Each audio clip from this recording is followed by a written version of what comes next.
I'm your host, Michael Callahan, and wherever you might be now, this is Where We Go Next.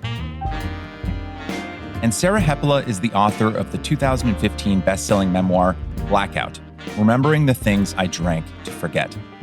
She's the host and creator of America's Girls, a podcast about the history of the Dallas Cowboys Cheerleaders, and the co-conspirator of Smoke 'Em If You Got 'Em, a weekly podcast about what's burning through the culture right now. She's a writer at large for Texas Monthly, and she lives in Dallas. Sarah, thanks so much for joining us. You're welcome. That bio was 100% accurate. You know, I always love when it's like something at large because it makes it sound like you're on the run. I have no idea what it means. They don't know what it means either. It's a fancy term that they give you when they don't want to bring you on staff. And they're like, but look at how we sweetened the pot. We added at large to your title. You're exactly right. It sounds like writer on the lam, which I am. Yeah. As a freelancer myself, I suppose that's the life. Yeah. So for our audience, you and I first met in January at an event Megan Daum, a fellow guest of the show, was hosting. And we met specifically via what I've taken to call my compliment jacket. Yeah, that's what it is. I wondered if you remembered this. I have a very specific memory of it. I don't know what it is about this jacket. I got it as a gift for Christmas last year, just literally a couple weeks before you and I met. And whenever I wear it, there's a 50% chance that it will get a compliment. And I mean that specifically. The jacket gets a compliment. I'm just the thing carrying it while it receives the flattery. No, I didn't even notice you. There was some delivery system for a very cool jacket floating around the party. That is exactly right. It was very 70s looking. It reminded me of, it's stripe. I'm such a sucker for stripes. And it was sort of like remind me what the stripes colors were. Yeah, so the jacket, I'm looking at it right now, actually. So the jacket is blue, and then it's I have to turn around, yellow, orange, and red stripes. Yeah, it's very nice and primary colorsy. I just remember being like, where can I get that jacket? And so then I had to go introduce myself to you to basically do the like, hey, nice to meet you. You seem to be wearing this jacket. Where'd you get that jacket? Yesterday, a barista at a coffee shop nearby here in Silver Lake gave it a compliment. On Sunday, while I was in San Diego, a man who I do not know literally chased after me as I was leaving a restaurant to ask where he could buy one. I have never in 4 decades on this earth had a piece of clothing that's received more than maybe 3 compliments. And in 5 months alone, I've tried to do the math on this. This jacket has racked up probably 20. I can't decide if this would make you want to wear the jacket more or less, because I could think like part of me is like, why wouldn't you wear it every day? And then also this other part of me is like, guy, you must start feeling like this is fish in a barrel. Right. Well, and it also, I mean, I think this is probably appropriate considering the vulnerable territory this conversation is likely to go. Mm-hmm. But I've begun to become almost in some ways less secure while wearing the jacket because it feels like the jacket is the thing that's getting the compliment, not me. So I'm merely just like the ambassador for the jacket, or I'm the diplomat presenting the jacket. Yeah. So no one's really there for me. No. And I've gotten used to this because I have a very adorable dog. Oh yeah, a similar thing. Yeah, whenever I walk the dog around the neighborhood or when I go to a coffee shop, and especially when I go to the coffee shop without my dog Charlie, the barista's eyes will look to the ground first, and then they'll look at me. And they try to hide their disappointment, but I see it. And so I feel like with my jacket, sometimes it's like I'm wearing my dog. Yeah. I was teasing you about, I was curious who you were. I mean, mostly just because of the jacket, though. That was 75% of it.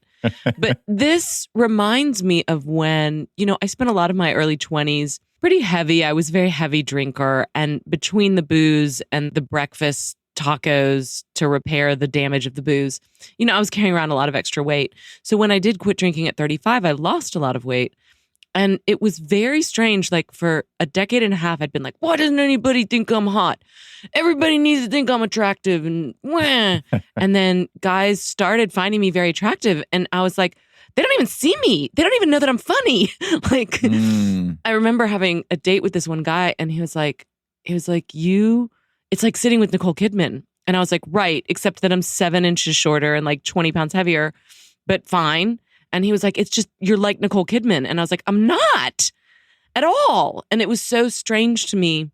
And it's going to sound like a weird humble brag, but it was strange to me to have this experience of people paying attention to me, but not in the way that I had been accustomed to them paying attention to me. And something that I latch onto and relate to about what you just said too. And I hope that anyone listening understands the comparison I'm trying to make. I don't want to be insensitive to people who have a very serious version of what I'm about to describe, but I think I'm slowly coming to terms. I was talking with my fiance about this like a week or two ago because I think she kind of confirmed it for me. I'm slowly coming to terms with the fact that I think I have just like a light form of like body dysmorphia. For sure. Like, no, I mean, I can already tell. I can already tell. Sorry, the way you responded, just like affirming it was so funny. Yeah, no, I mean, like knows like. I mean, I get it, but please tell me more. Well, it's just I've struggled with my weight for my whole life, but the thing is that I've volleyed between. I think at my lightest, I was like 154. I'm 6 feet tall. Oh, okay. 154. And then at my heaviest, I was like 232. But it's interesting looking back at the photos of me from when I was like 153, 154. Now I look at them and I see, oh, I was too skinny. But at the time, I was like, I look great.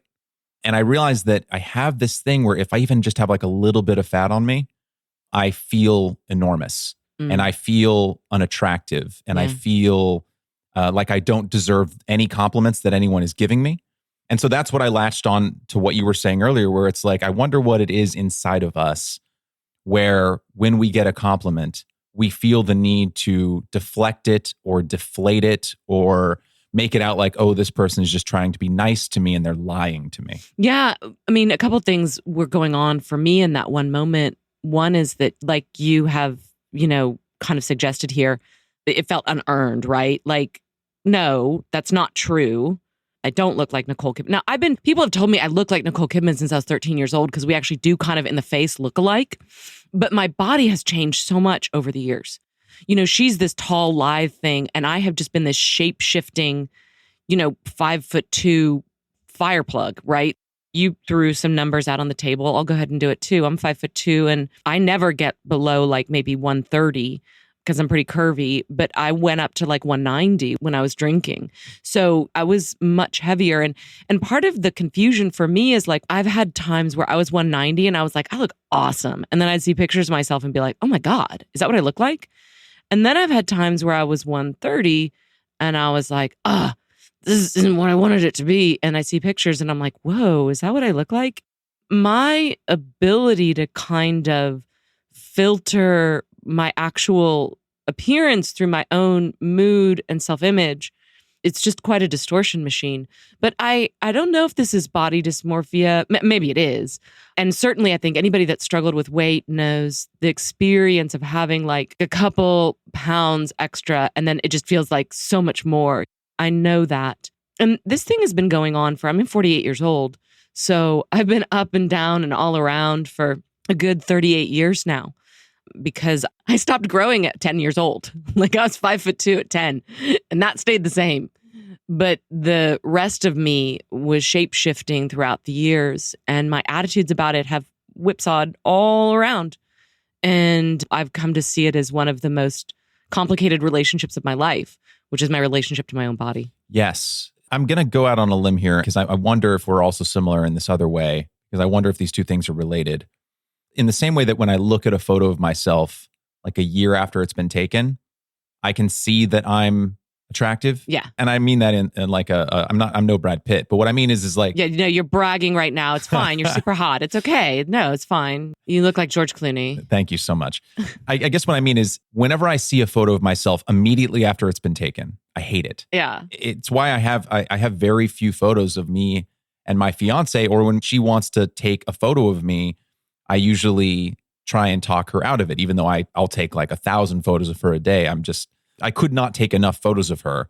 But if she wants to take a photo of me, I just, I recoil inside because when I see the photo, immediately when I see it, I'm like, I'm hideous. But then 6 months or a year later, for whatever reason, I look at it and I'm like, oh, I'm not so bad. And the reason I bring that up is I also experienced that with work. I was just thinking that. Yes. Yeah. So like when I've made a short film in the past, or when I write something, or when I publish a podcast, I work in advertising. When something gets released, immediately when it's released, I'm like, why haven't I been fired? Yeah. I'm an imposter. Everything I release is a sham. Yeah. And then like 6 months later, somewhere between 6 and 12 months later, I'll go back and watch it, or I'll go back and listen to it. And I think that's pretty good. I wonder what it is about the passage of time that allows that to happen. Well, I know for me that there is a high alert perfectionist hypervigilance that gets enacted both through my work and through photos, which I think are a kind of performance. I mean, I think the reason it's getting acted through photos is that they're taking a picture of me, and I believe, whether it's true or not, that my appearance has some attachment to my value. And I think there's a lot of really good reasons I think that, and then there's a lot of messed up reasons I think that, but it's definitely, especially with somebody I'm dating. It's interesting that you told that story. Or like recently, a guy that I think is super cool and cute took a picture of the two of us, and I hated it. And the reason I hated it was because I didn't like him having a photo of me that didn't look good. If it had just been me, my photo, I don't really care. But it was like he was going to have the photo, and then I didn't like it. I wanted him to think I looked better. There was something about my own deficiency that was getting brought up at that moment. And such a similar thing happens with my writing, where it's like, I'll finish some writing and then somebody wants to read it. And I'm like, no, it's not ready. There's like this primal, like, I need to make it better. You can't see it yet, because I think that my value is going to dip in some way. And, all this stuff, you said the word fraud, imposter syndrome, those things get kicked up for me when I'm in that performance mode, basically. And I admire people in my life. They don't need a photo to tell them that they look a certain way, Like a photo is just a capture of a moment. It's not a capture of your value as a human being. But it's tricky for me. Yeah. And I relate to that. That ties in rather well with an essay you wrote called Lush for Life in Salon. Oh, yeah. That was published on December 31st, 2010. New Year's Eve. As you mentioned to me, it was the first time you ever wrote publicly about your drinking. And what was interesting is going back and reading it yesterday, I remembered that I had read it when it came out. Oh, cool. And so it was this weird feeling of deja vu where I'm like, oh, I remember reading this, really loving it. And now I'm reading it again to prepare to talk with the author of the piece that I loved 13 some odd years ago. I know, it's so long ago. But there's a quote from that essay that is just like, you could have just said it. And it is, being drunk solved one of the key problems of my existence, namely that I was me. And man, do I relate to that line. I'm like getting emotional thinking about it, because just specifically, even just absent the alcohol, for me, and we talked a bit about this before we started recording, but I find myself, and I've noticed this a lot with other people who have creative tendencies or write or make any kind of artistic output, is this struggle with the self, the struggle to come to terms with the self, the struggle to be present, the struggle to be able to look at a photograph of yourself and just be content in the clothes that you wear, to think that the compliments that you get aren't because of the jacket you have on, but because someone is genuinely interested in you. Like all the things that we wish we could be, but we struggle to achieve. And then all of the ways that we try to attain it, either through alcohol or drugs or through therapy or all these other ways, healthy and unhealthy, that we just strive to get to the thing that we wish we could be. I know. It's sort of the story of the greatest and worst parts about me, is that ever since I was a little girl, I had this sort of striving to be someone different. For me, I think a lot of that stuff gets rooted in the fact that my family had moved to Dallas from Philadelphia when I was about 4. And we were really outsiders in a very insidery kind of part of town. We didn't have a lot of money. The town was very rich. I was very aware of my difference from a young age. And then that got amplified because I went through a very early puberty. I don't know why, but I did. I was 10 years, I was like the youngest kid in class, and I was the first one to hit puberty, and it just made me extremely self-conscious in my body.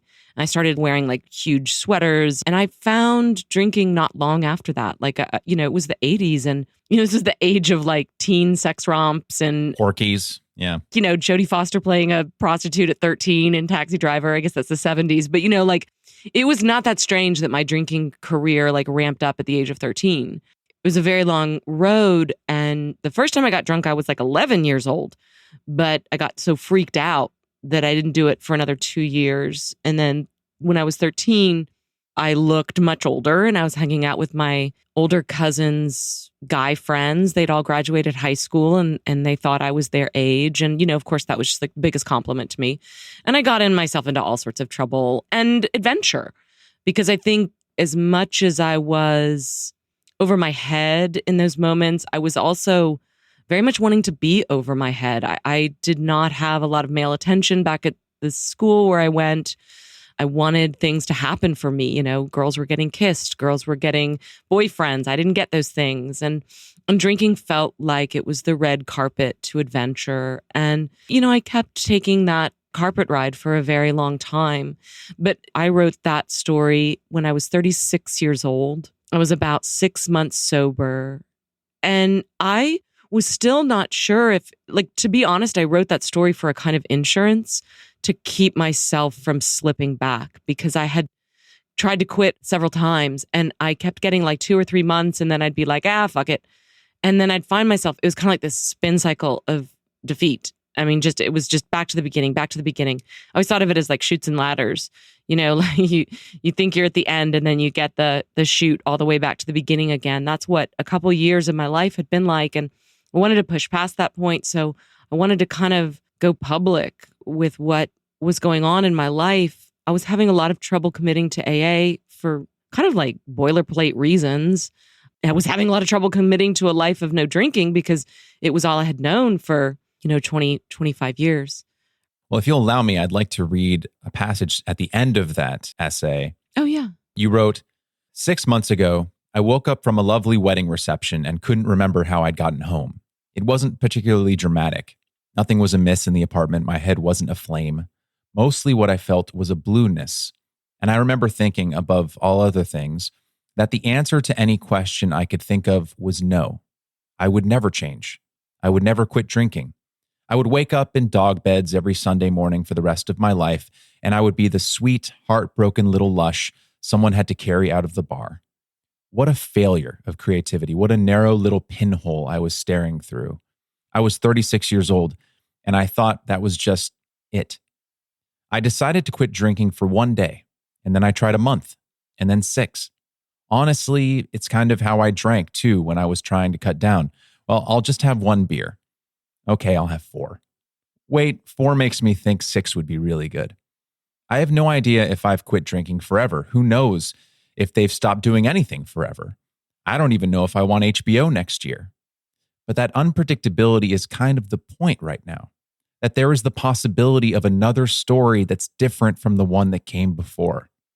I'm totally confused about how to date without drinking, how to dance on a table without drinking, how to say yes without drinking, which is thrilling when you let it be.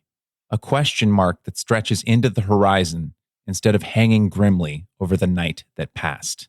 End quote. Sarah, you are a great writer. Thank you. Your words are so beautiful. Thank you. Thank you. That was a nice piece. It's funny. There are pieces that I write that I don't have that donkey kick of like, oh my God. I remember feeling really comfortable about that piece. And it was the first time, kind of like if you've ever seen a picture of yourself and been like, oh yeah, that's what I look like. And it's nice.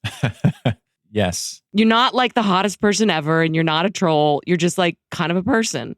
And that's what you look like. And it's okay. And that's what I felt like about that essay. It came out very fast. I had been sober for 6 months and I had not been able to write anything. I had had a lot of my creative process was tied up with writing, either being, a little drinky or also being hungover. Weirdly enough, I wrote very well hungover. I think because my defenses were down and I just was sort of like, too tired to fight my own brain. I'm like that with procrastination. I'll save something until it's hours away from being due, and that lets my guard down enough to actually vomit it out. That's very similar. And so it was all tied up with that. And I was thinking to myself, like, maybe I'll just be an editor. I won't be a writer after all. And then I just sat down and I wrote that piece, and I remember it coming very easily, and it just sort of felt like a nice trot that I was in. And I was very proud of it. And even when I read portions of it today, 13 years later, it's like, yeah, I really like that. I like how I captured that moment in time. By the way, just in case anybody at home is wondering, you actually don't dance on tables when you're sober.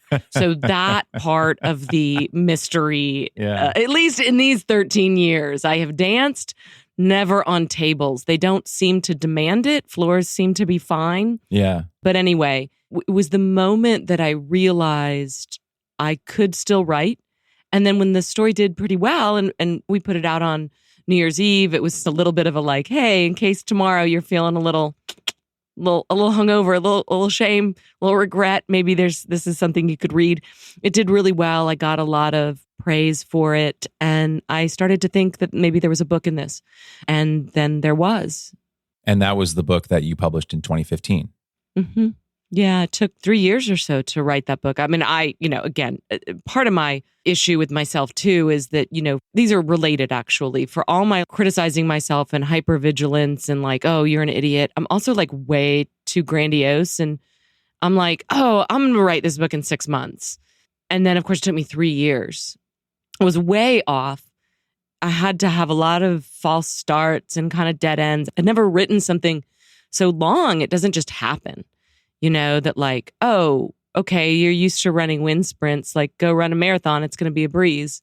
It's, you have to recalibrate things. So it took me a while, but it came out in 2015. And there was a moment when I almost didn't write this book. And I was having a lot of trouble with it. I was struggling. I'd met with some people in the industry that were kind of like, first of all, there's too many recovery memoirs and it's kind of a cliched genre, and B, like nobody really cares about your story. And part of me appreciated the honesty because I didn't want everybody blowing smoke at my ass and telling me that it was going to be amazing if it wasn't. But I also was deflated, of course. Why was anybody going to care about my story? So it was nice that there was a fair bit of attention paid to that book, and it came out at a time when I think there was a lot of attention on women's drinking. There was a interesting intersection that people were a little bit afraid to talk about the intersection between alcohol and sex and particularly sexual assault, which had kind of taken over the news cycle, particularly at the college level.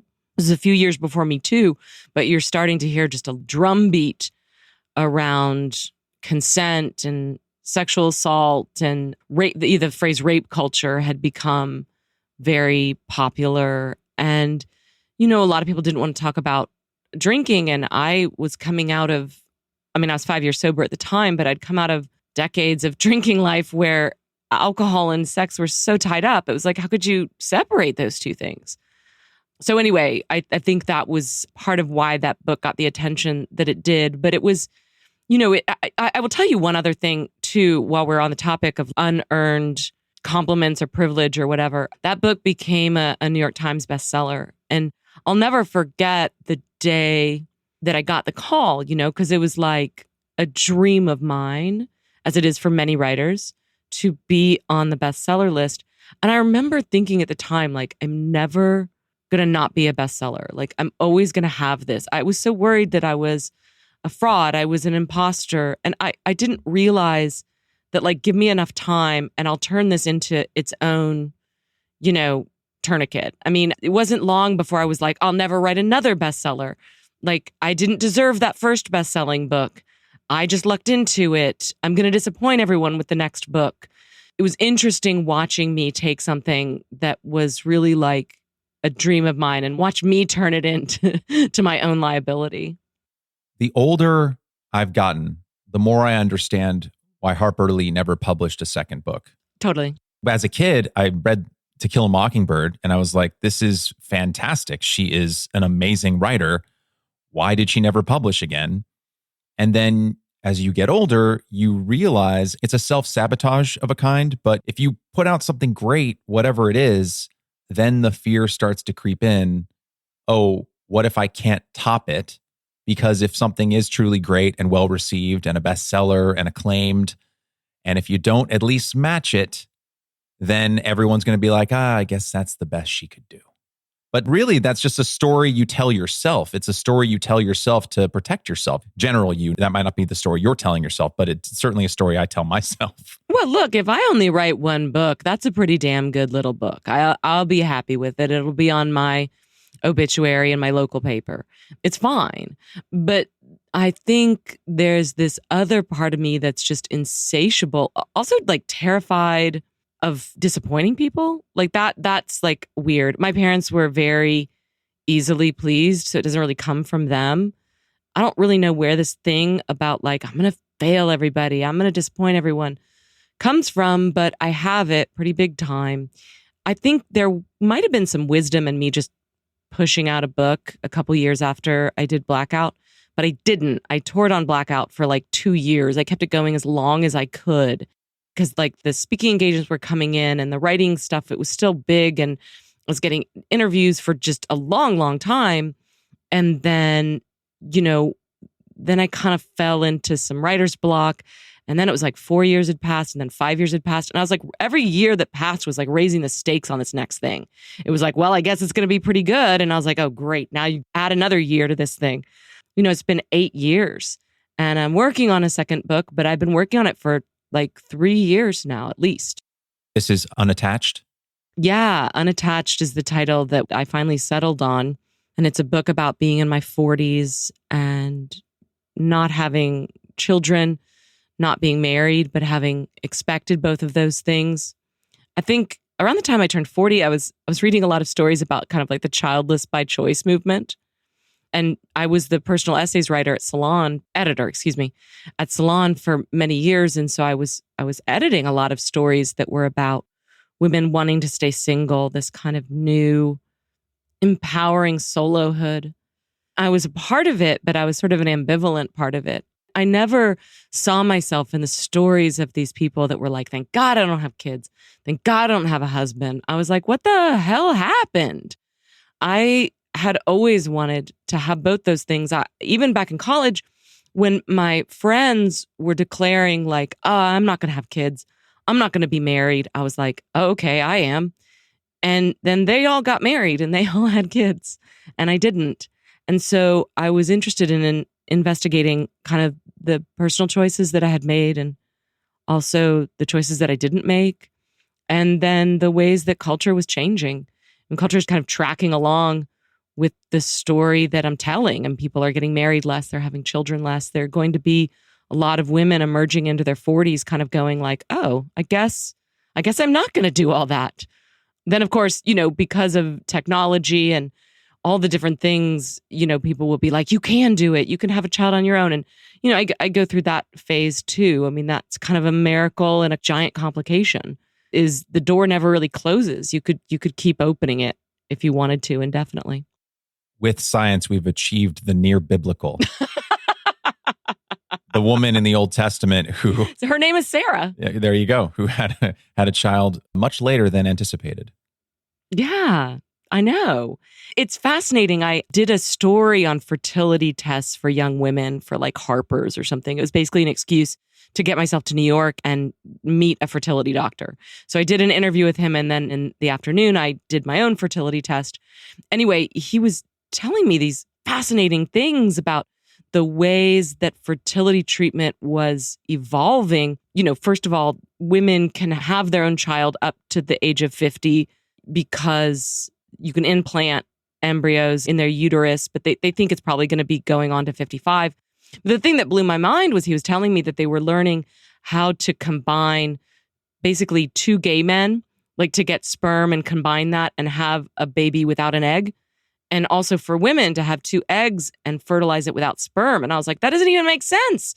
But, he was like, well, we'll be able to do it soon. And I was like, this is wild what they can do. I mean, it's pretty incredible. Of course, all these things are astonishingly expensive as well. That made a lot of those choices easy for me. When somebody puts the $100,000 price tag in front of you, it's like, okay, I guess I'm not going to do that. Right. Yeah. Specifically on the topic of age, and I'm 40 now, feels weird to say. And I've wanted kids since, gosh, I mean, I daydreamed about having kids when I was a kid. I was like 12, 13 years old. Oh, that's darling. I would think about getting married. I mean, I was a nice little Christian boy saving himself for marriage at the time. And I would daydream about like, I wonder what my future wife is up to right now. And, I thought I'd be married at 25 and all these other things. Sweet. And so I still very much want at least one kid, maybe two. I'm talking with my fiance, Anne, about that. We've been talking about that at length for several months, even before we got engaged. This is all to say, I guess I'm more acutely aware of this living in Los Angeles, especially in the entertainment industry. I feel like a lot of people here have unhealthy relationships with their children. It's not uncommon for like children to be almost like accessories, something you have so you can say that you have it, like a Chanel bag. Yeah. More than that, you see, I can like feel myself treading into the murky water here, but yeah, do it. I'm putting my boots on. You can see people, you're like, oh, so-and-so celebrity had, fathered a kid at 70 or whatever. Yeah. With his 29-year-old wife or whatever. Right. And the attention is always on, look at the age difference between these two. Can you believe that she's with him, yada, yada, yada. Mm-hmm. More recently, as I've gotten older and I've thought about having a kid, and what that's going to mean at, let's just be honest here, if earliest I could probably have one, I'm going to be 41, maybe 42, just based on the passage of time. Yeah. And I think, okay, well then I'll be 60 when he or she is 18, and then 70 when they're 28, and then 80 when they're 38, and so on. And, my father was old for his time when he had me, his first son, at 32. And I'm going to be 42 when I have mine. And I guess this is all to say, when I see like some 70-year-old celebrity having a son or daughter, I don't think so much about the age of his wife. I think more, man, you're kind of selfishly depriving your child of a dad. Like that's just kind of where my head goes. And I worry that like in some way, I don't know. I mean, obviously fate has its own way and I can't control when I get married and what happens to me. But there is a part of me that can't help but feel a kind of guilt that I wasn't able to be a younger dad. Does that make sense? Sure, of course. I mean, you've already, revealed yourself to be a conscientious, self-critical person and probably an overthinker. So all of that makes sense. And it checks out. Yeah. Yeah, it tracks along with my own experience. I mean, I think one of the reasons I put off having a child as long as I did was the idea that I could do it the right way. And by that, I mean, kind of get the travel out of the way, get the finances in order, get my drinking taken care of. It just so happened for me that waiting for the right time kind of meant missing the window. There are also women that, like, I remember when I think it was Brigitte Nielsen had a baby at 50 or maybe even later, like 58, because she's a dynamo. I remember reading internet comments that were like, she's so selfish. She's going to deprive her kid of a parent. I mean, first of all, I guess what I would say about that is like, nobody knows what's going to happen. I mean, I happen to think that Al Pacino and Robert De Niro, just for example, are going to live to be 120. And hooah! Yeah, exactly. And there are people that have perfectly healthy fathers that drop dead of a heart attack at 50. And I've known them. That is very well said. And I also, to be a little bit unkind, maybe, I do wonder about those men that have 7 and 8 children. I mean, how involved are they in the lives of their children to begin with? I don't know.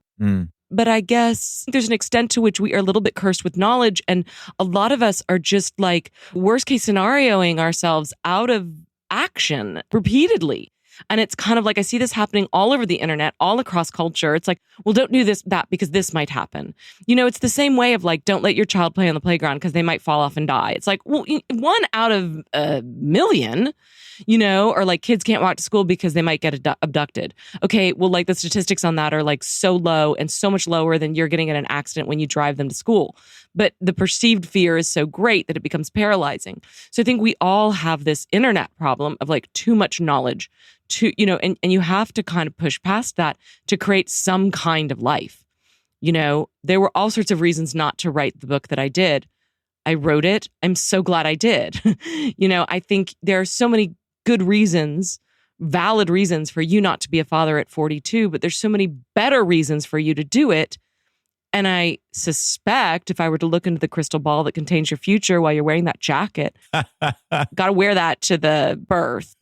I think you'll be like, how could I have almost not done this? Like, how could I have almost said, like, oh, if I can't live to see this person's, 10-year high school anniversary, I'm not going to do it. It's like time and future, it's all uncertain to us. It's all a gamble. And I think the thing about it is it's worth taking the risk.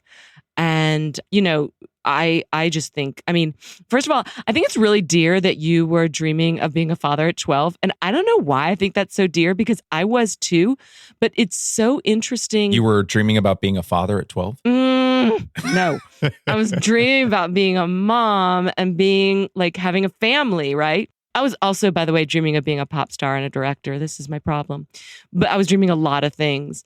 But it's like, I think as a woman, as I got older, I learned to be a little bit embarrassed by the kind of feminine longings, especially when I got to college. And it was like, I loved boys so much and I wanted a boyfriend. And it was kind of like not cool to want a boyfriend and not cool to be so boy crazy. It was like, be interested in your work. And I was like, I know, but that's all interesting and stuff. But, but what about boys? And I've been so love drunk and for most of my life. And I learned to kind of hold that back and not let people see it.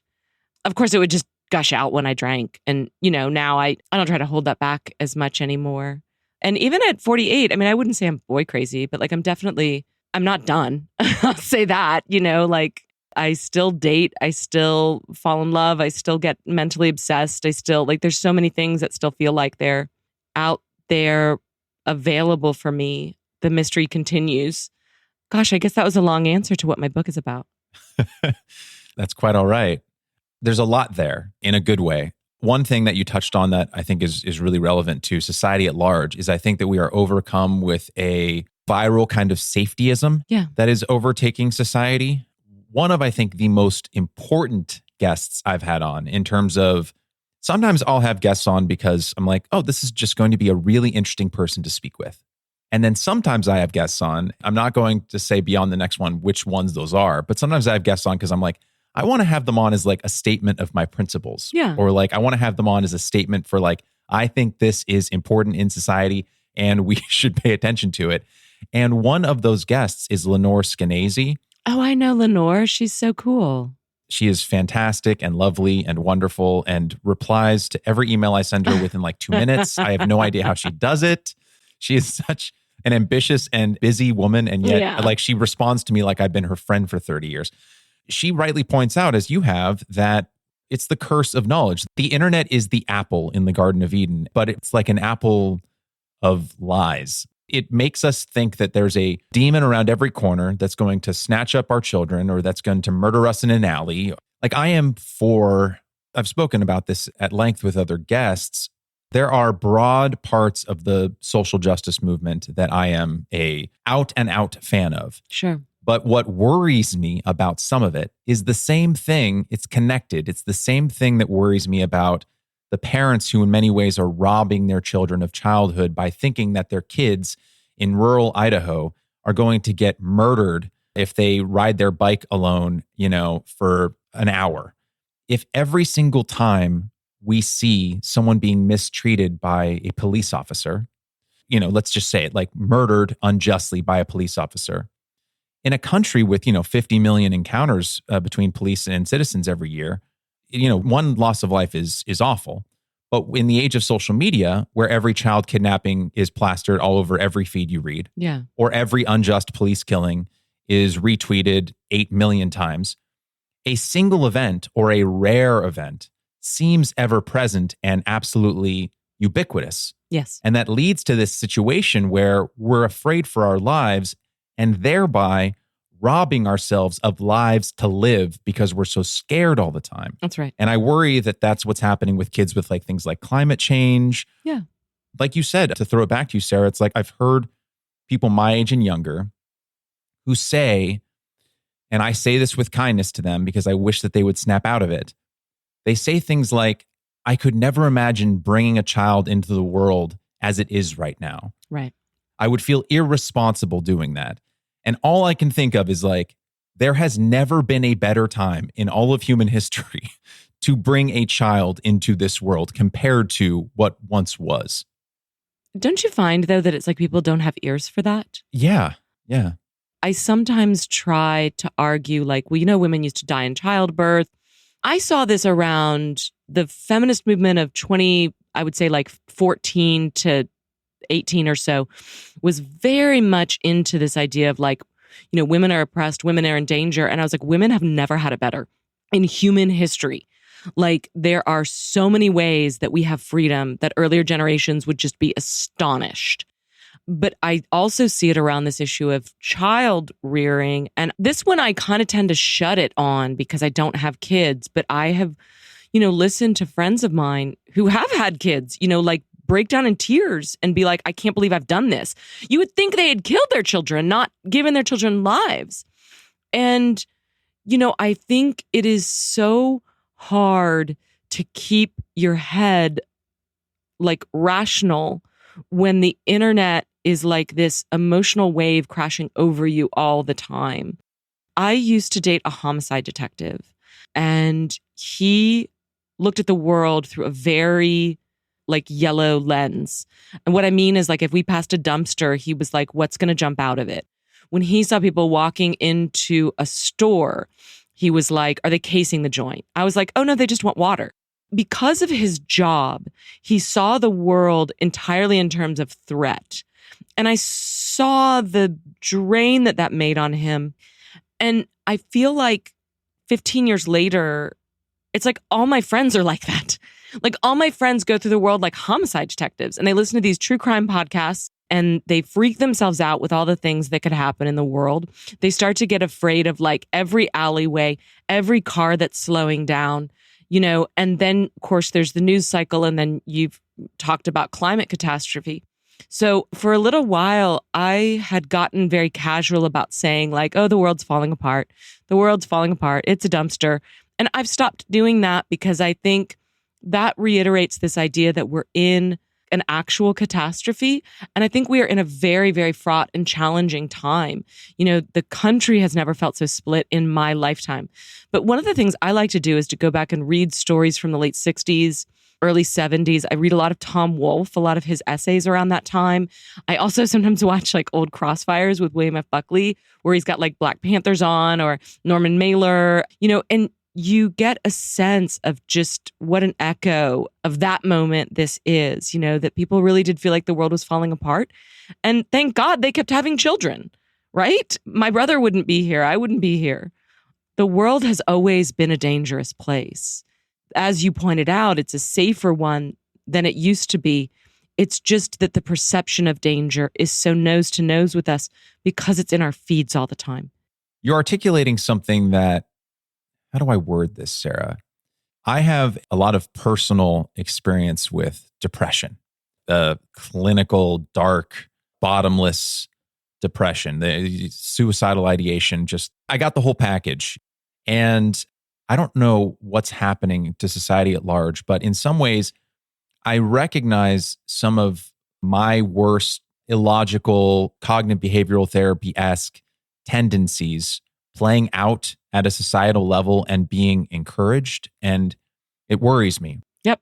When I was at my most depressed, I think well-meaning friends, not really aware that it would make no difference at the time, would try and tell me, and I think they were telling the truth, that my life was pretty good.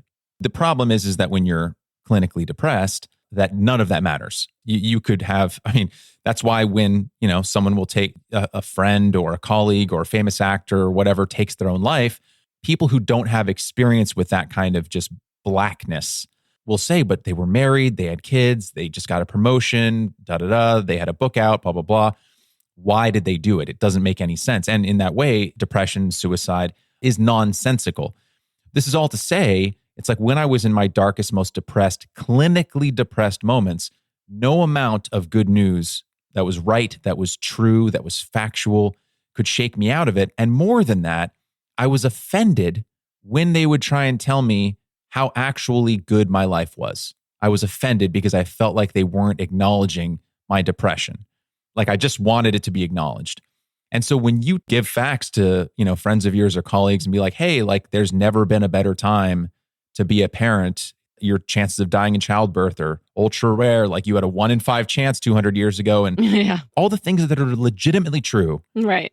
It's weird that we have created in some ways a society that has trained people to react to good news the same way that I would react to it when I was clinically depressed. And that alarms me. That's fascinating. It's a really good analog, and it helps me understand or have a little bit more empathy for why people respond that way. Because I know what it is to be depressed as well, and to hear, okay, but this, that, and the other thing, and it's like, oh, fuck off. The question is how to get out of it. My mother is a therapist, and therapists have helped me through many dark passages in my life. But I sometimes wonder if we've gotten over therapized, and that like we are all so in our feelings, and every feeling is as valid as the other. And it doesn't matter what the statistics are. It only matters that you feel a certain way. It's like, it feels like we've swung a little far to that side sometimes. And I worry how we go back. I am glad that we exist in a society now where getting therapy is normalized. Yes. It wasn't that long ago. Honestly, my first bout with depression was in 2009, and it was very intense. I lost a good year of my life to it. And I wish that I had gone to therapy then, because instead I was under the impression depression is for people with broken brains, and I don't have a broken brain. So I'm just going to fix myself. Yes. And I bandaged over an axe wound that festered. And then in 2013, due to a different circumstance, it came roaring back to such an extent that I was catching myself on the freeway, just sobbing so much that I couldn't even see the road because I was so overwhelmed with this bombardment of negative thoughts. For me, that's how the depression would manifest itself. It was that I couldn't get the thoughts to turn off, right? Yeah. And so that was the thing that eventually was like, okay, if I don't go to therapy now, I hadn't gotten over the stigma of it, but I'm like, if I don't go to therapy now, I can't live because I literally can't function. And then I went. I promised myself, out of a sense of duty to my former self from 2009, I'm just going to do my best to normalize it. So I'm going to talk to other people and I'll bring it up in a very casual way. Like, oh, Michael, what'd you do today? Oh, I went to the movies. I did some grocery shopping. I went to therapy. I would just throw it in there. Yeah. And what was so interesting back then, 2013, 2014, is I would have friends who I'd known for like a decade, who all of a sudden they heard me say it. And they're like, I've been going to therapy for 5 years. Mm-hmm. And they'd never told me before, right? So I'm glad now that in 2023, we're at a place where we can talk about it. Mm-hmm. Here's the controversial thing. I don't want society run by people like me. I want society run by doers, not overthinkers. Yeah. And I say that with empathy because I think if you have a society run by people who are overthinking all the time, like me, you'll make society unhealthy, like I often am. I think you need society, augmented with the overthinkers, with the neurotics. But I don't think you want society run with like a stamp of that. And again, I say this with kindness. I just wouldn't want society run by me in 2013 because I would be overthinking everything. I would be hyper negative. I would be paranoid. And I just worry that that's what's happening. This 2013 is around the time Twitter starts to ramp up. And I do think that there is a certain behavioral pattern that gets rewarded. There is a doom and gloom behavioral pattern. Like our friend Megan Daum has, for the longest time, she had this pinned tweet, right? I can't remember it exactly off the top of my head, but it's like Twitter where personality disorders go to monetize or something like that. The outrage, the paranoid thinking, the worst case scenario thinking, the emotional knee-jerkery, all of it gets very grandly rewarded on that site. I'm not saying other things don't too. Yes. And then of course we have in the media, we had a headline problem. That being that all the energy of a story had to move into the headline because you couldn't trust places to kind of go to your homepage and like you enough. So you had to like be constantly fighting with every other story out there for attention. And the headlines just got worse and worse and worse, and more doomy and more gloomy and more carnage and more everything. Network times 10. It's no wonder that people think we're in such dire straits, because it's not just a social media problem, it's also a media problem. And that becomes a kind of interpersonal problem. It's what you talk about with your friends. But do you ever hang out with people that are like not online at all? Yes. One of the many reasons, I feel like I'm her hype man right now, but one of the many reasons why I love my fiance so much, she's almost like chronically offline. And it's actually like a tether to land. Totally. You know, because sometimes I drift out into the ocean of social media and it feels so real because when you're in it, it is real. Yes. But it literally is. And again, I'm speaking from very personal experience here. You can get to a situation where you feel like you're in a room full of patients who are all there for cognitive behavioral therapy because they're all exhibiting the bullet points of unhealthy thoughts. One of the very first things that when I went to CBT in 2013, the very first thing that the therapist did was give me this sheet of literally like, these are unhealthy ways of thinking. And these are signs that you should be here. If you are exhibiting these things, cognitive behavioral therapy is for you. Mm-hmm. It's like catastrophizing, right? Like taking Right. a little event that is a little bad and making it the worst thing to ever happen, right? Yeah. Or us versus them, black and white thinking. And it was like a list of like 12 things. And I was like probably 8 for 12. And yet, Sarah, whether it's COVID, like one death is too many, or if racism exists in an exchange between a waiter and someone at a restaurant at a small town in Ohio, then it's systemic. It's created these scenarios where we're unable to have ordinary, normal, room temperature conversations about how to actually address these issues. Going back in time to the pandemic, if you just try to say, hey, I'm taking it seriously, I think we should all get vaccinated, maybe it's not going to kill all of us. Social media and the internet has created the situation where if you try and step back from the most extreme take, you are labeled as someone who doesn't care about it at all. And I think that that creates a really toxic cycle that unless you, again, have someone pulling you back to shore, you can get stuck in forever.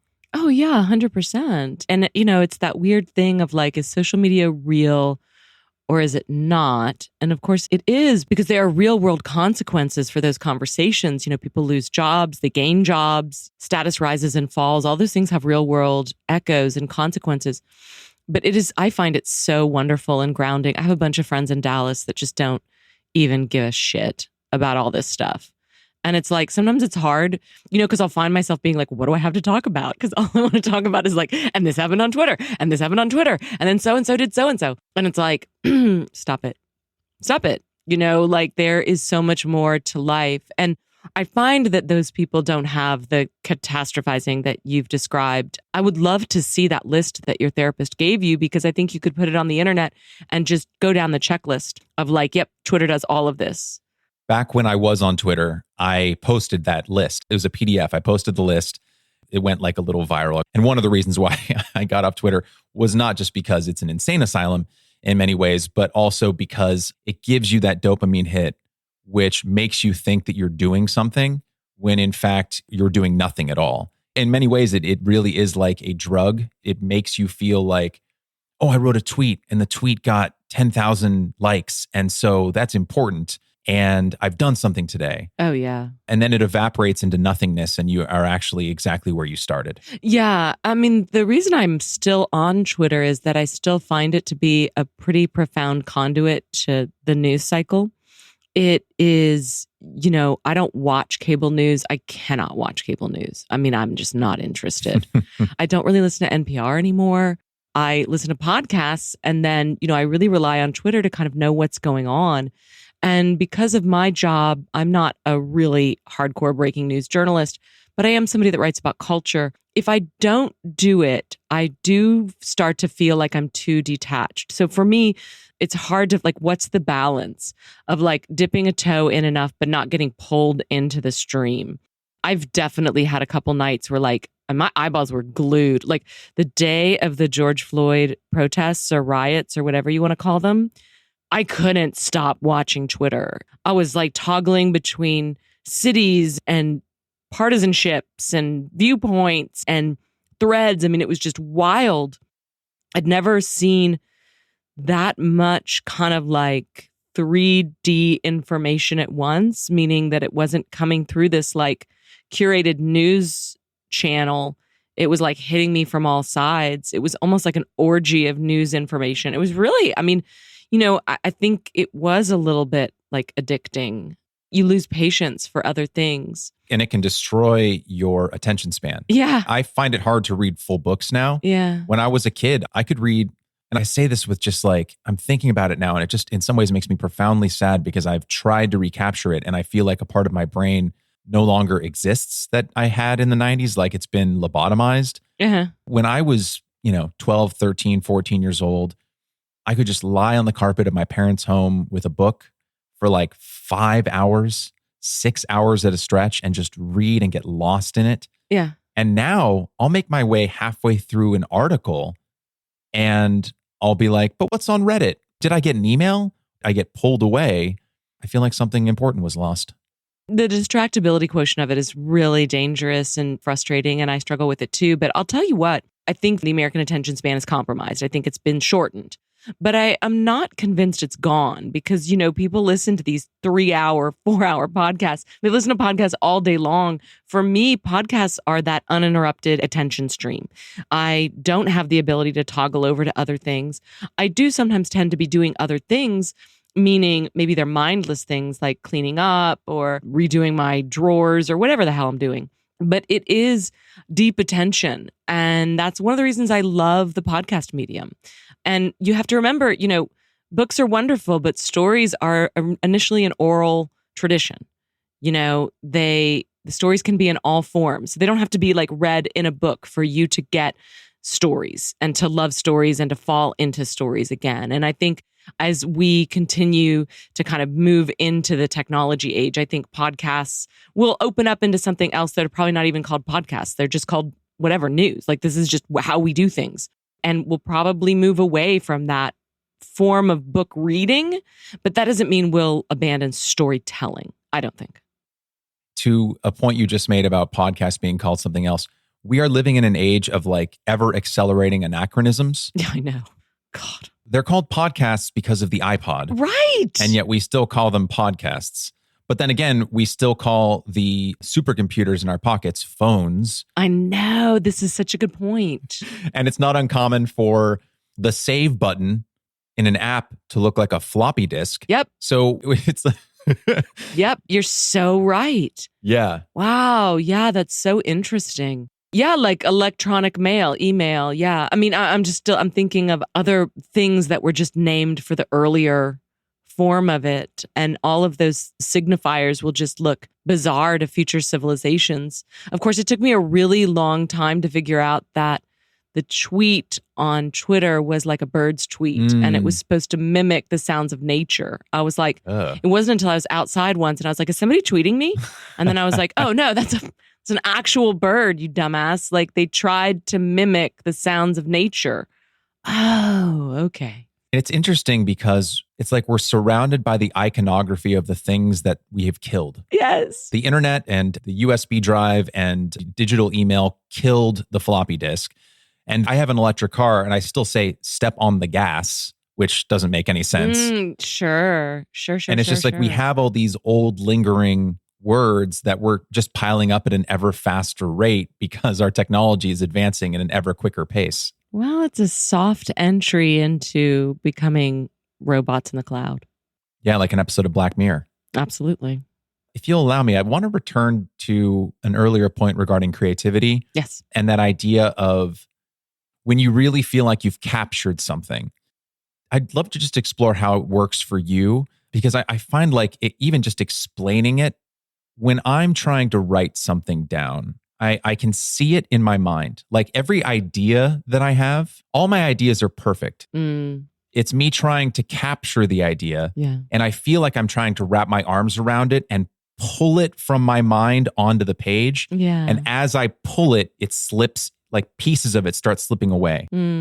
Like I have a whole body, a body that's wriggling to try and escape. And I have it and I'm trying to pull it through, like from my mind onto the paper.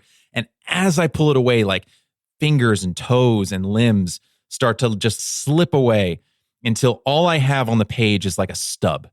When I actually get it, when I actually have something that I was able to transport from my mind to the page exactly how I imagined it, it's like I've been able to save the whole human. Yeah. You know, but like oftentimes I feel like I'm just saving like a carcass or a toe or a limb.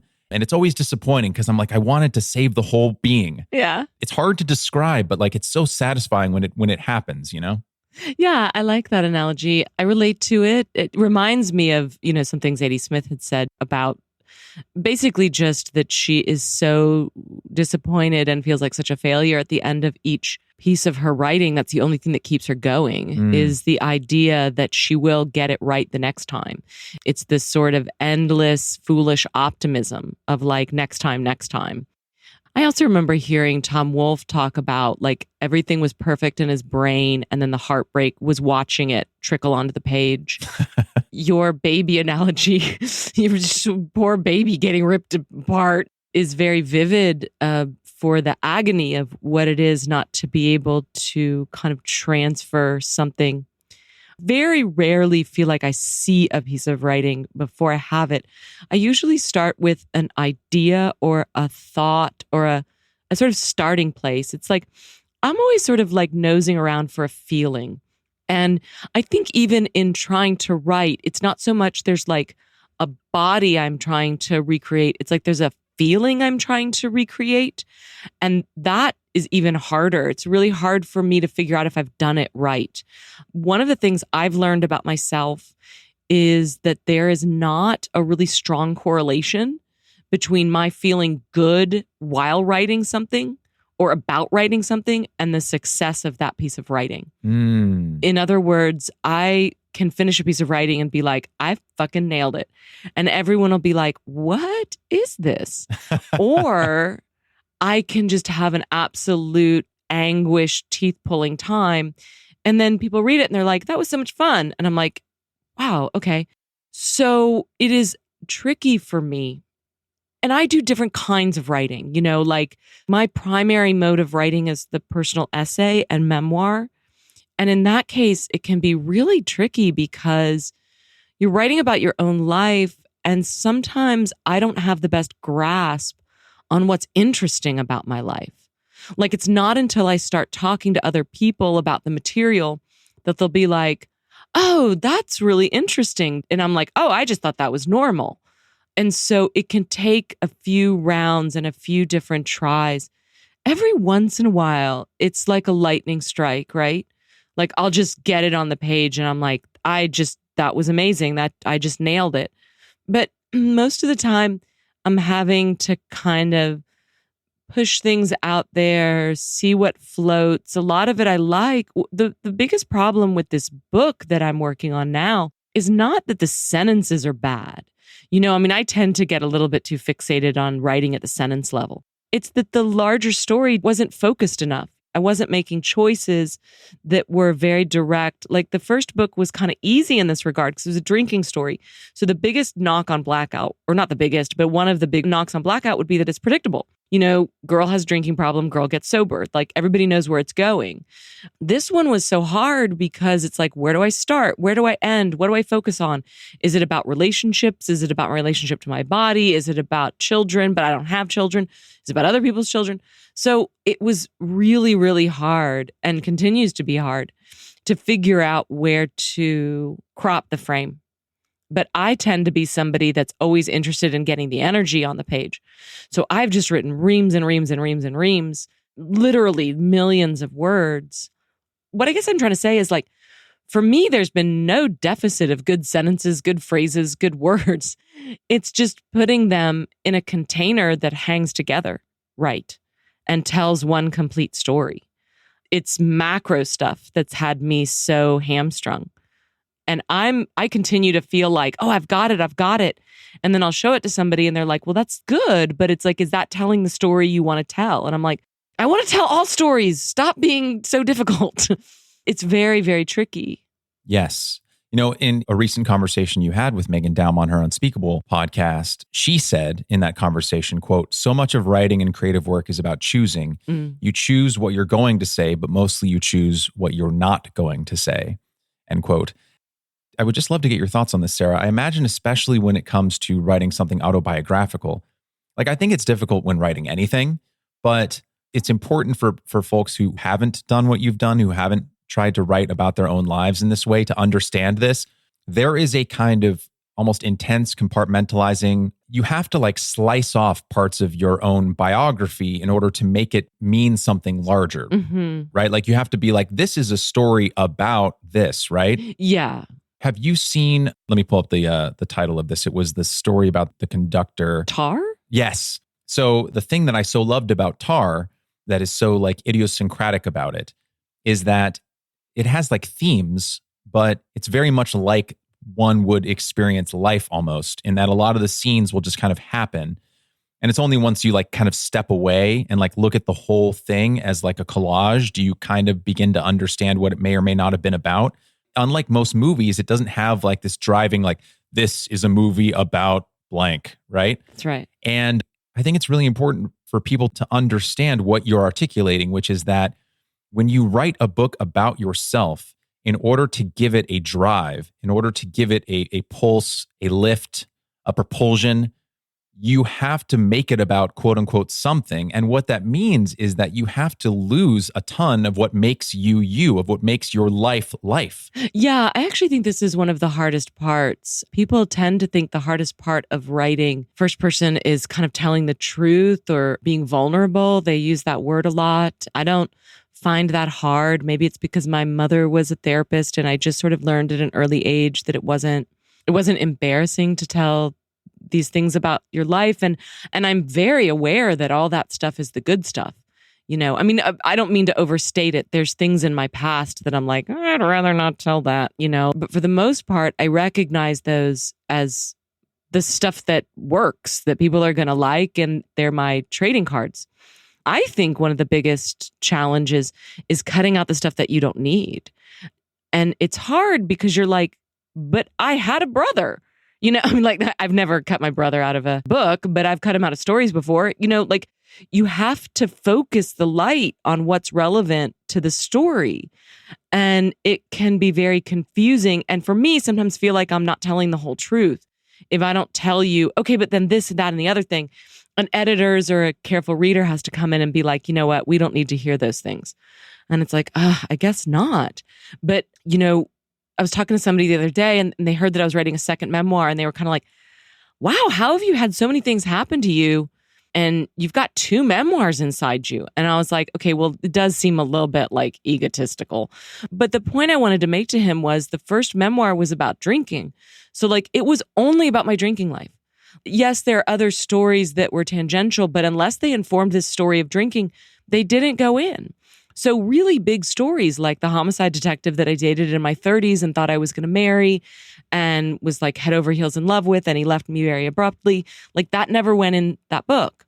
It's in this book because it's part of the story of how I wound up not getting married. But, the stories that feel so central to who made you the person you are, they just don't go. And it can be really hard. I don't have as much of a problem cutting, like they talk about killing your darlings, like I don't have as much of a problem doing that. Like cut a funny line. I'll use it another time.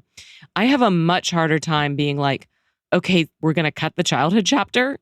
Okay. It seems like it makes me who I am, but how much of that stuff do you need? It's a really hard question. And there's never really a right answer. You're always trying to kind of find the perfect recipe, and there is no perfect recipe. I think you've touched on something very fundamental, which is that what makes a good storyteller, fiction or nonfiction, but in this case, let's say nonfiction, although I think we're also making the case right now that even a nonfiction story involves some amount of fiction, because how does one define a lie? Is a lie just the active application of an untruth? Or is a lie also when we omit things that happened in an effort to streamline something? And I think what you've touched on is that what marks a good storyteller from a bad one is that a good storyteller is able to apply almost a kind of tunnel vision to the narrative.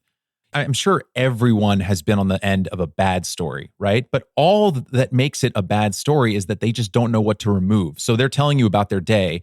And the most interesting thing is that like they witnessed a fist fight at the movie theater.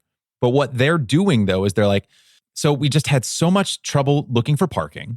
Yeah. And then we finally found parking. And then, Mario wanted a latte. And I was like, Mario, you've been trying to watch your weight for literally 3 weeks. But I mean, if you're not going to be happy going to the movie until you've gotten your latte, then fine.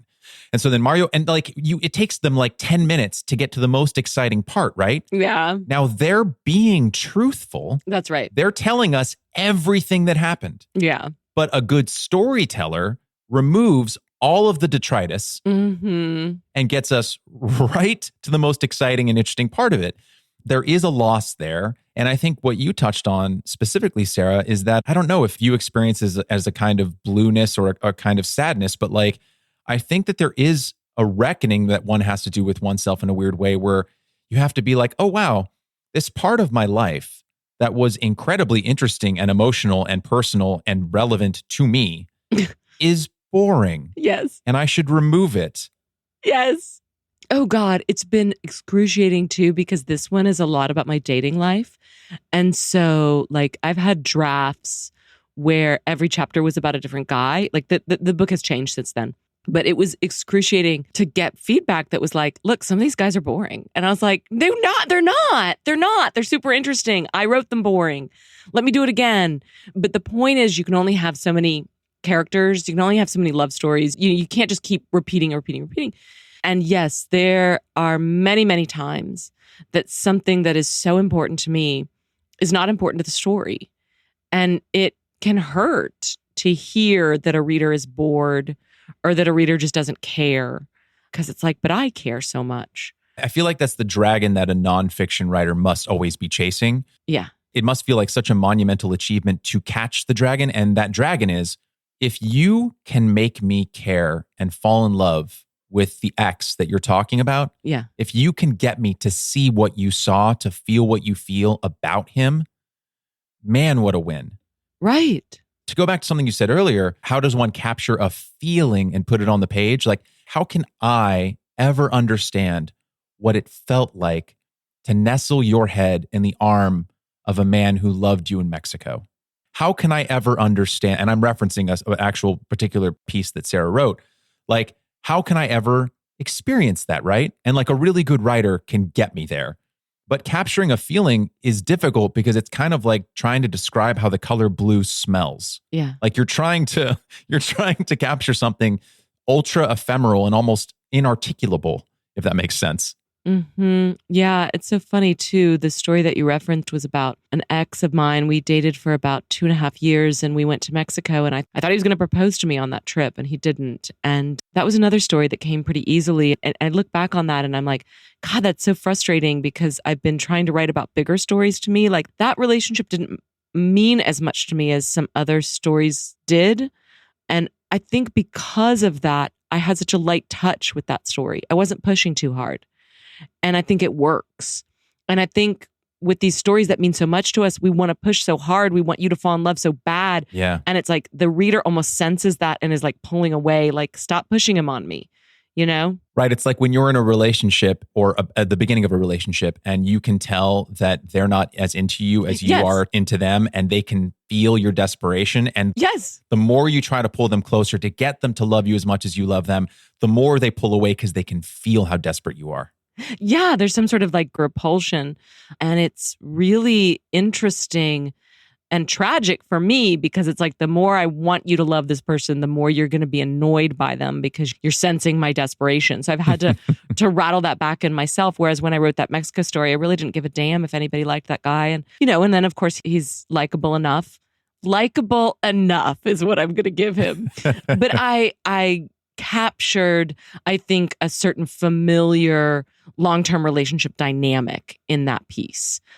which is the point at which, you're 30 years old and you're either going to walk down an aisle towards the rest of your life, or you're probably going to walk away from each other, because that's just the age you're at. And it's kind of like go time. Yes. And we walked away from each other. When I was in screenwriting class years ago, one of the things that just got hammered into us repeatedly is that, like, you have to set your story. And of course, this is difficult with nonfiction because you don't get to decide exactly when the story happens to you. But what makes a story appealing is that it involves like very high stakes that like anyone can understand. A father has to rescue his daughter from traffickers, right? Like that's the plot to Taken.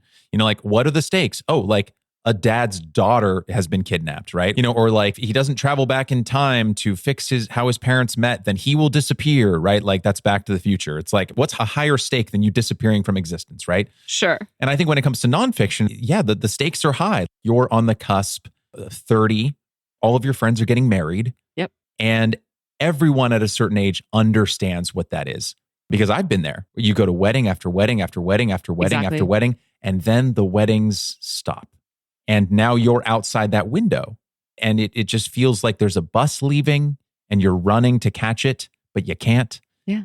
It's such a visceral feeling. Yeah. And one more thing on that. Isn't it interesting how you can only find a kind of universal appeal in the intensely specific? It's the weirdest thing. Right. Like the more specific you get in your individual story, in your life that only one person, Sarah Hepola, has lived, the more we relate to it. It's so strange. And I have to always keep reminding myself of that because, you get into these stories and you're thinking like, nobody's going to want to hear about this, whatever niche experience it is. But, that story in particular takes place in Mexico City and then Oaxaca City and then the coast of Mexico. And there's a scene where I'm sitting on the beach and I'm watching him in the water and I'm feeling very uncomfortable about taking my clothes off in front of him and everyone else and getting into the water. And I'm making sand mountains with my toes. And so many people have mentioned that scene to me just because even though they never sat on that beach, it sort of spoke about these certain tensions and dynamics that I think float by us all the time and nobody ever really pauses. It is not as usual that somebody will pause and tell you what they're thinking in that moment. And the shock of being like, oh yeah, I've totally felt that. Like I've had to undress in front of a boyfriend and been like excruciatingly embarrassed about like the certain parts of my thighs. So like I run into the water so nobody sees. And that's the stock and trade of doing what I do is like you're always looking for those moments, the little moments that nobody else has really gotten all the juice out of. Maybe you could take a squeeze. Yes.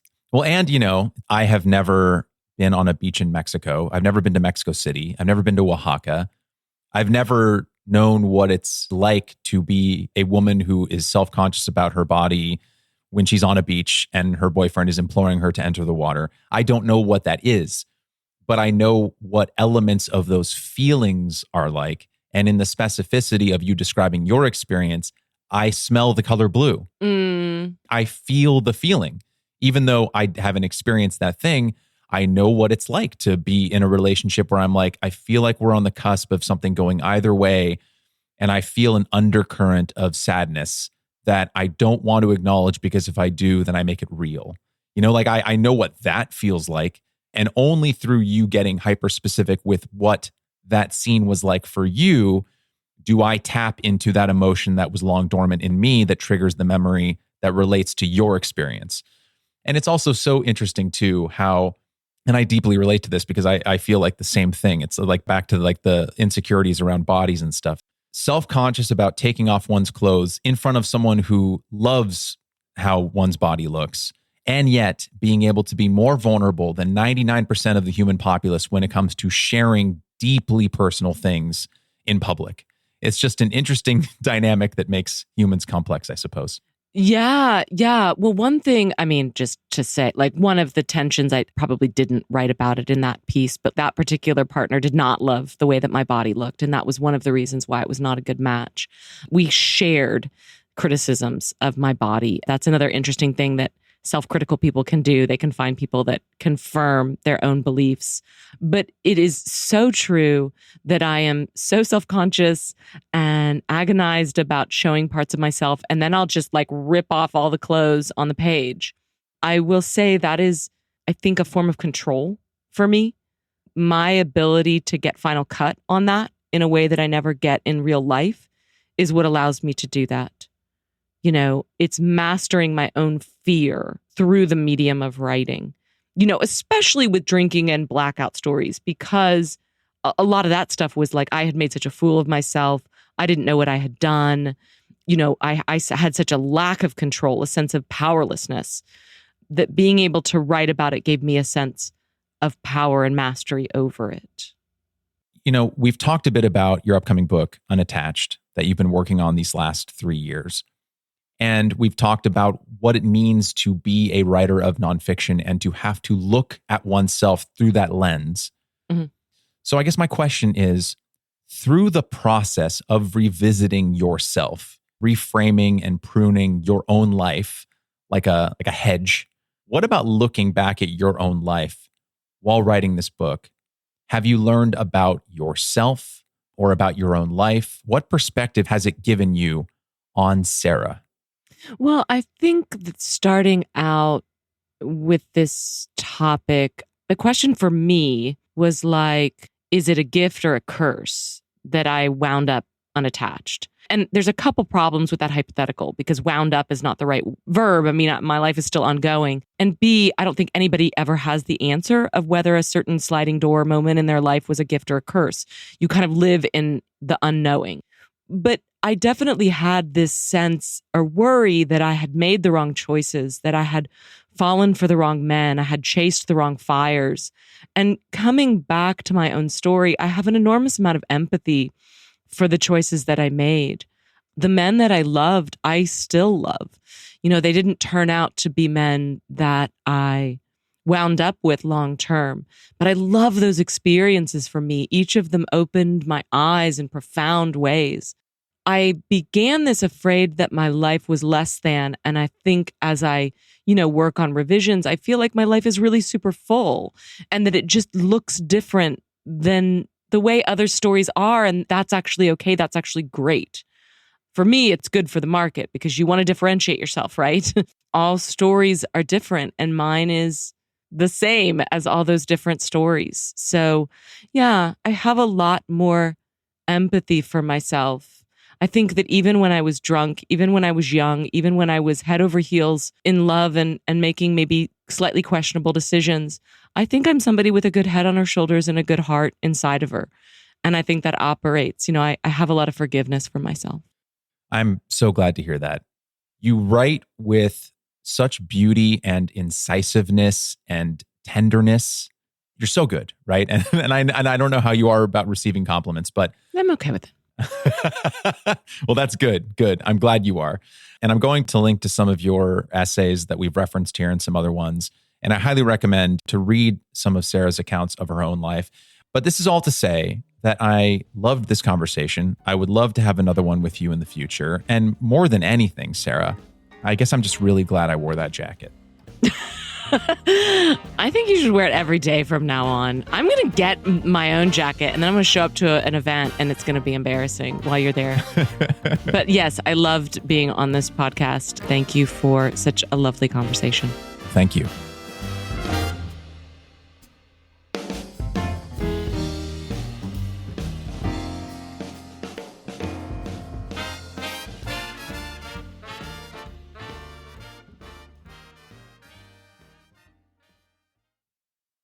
Hey there.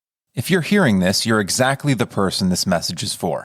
If you're a fan of the show, it would make my day if you could give it a 5-star rating and write a brief 1 or 2 sentence review on Apple Podcasts.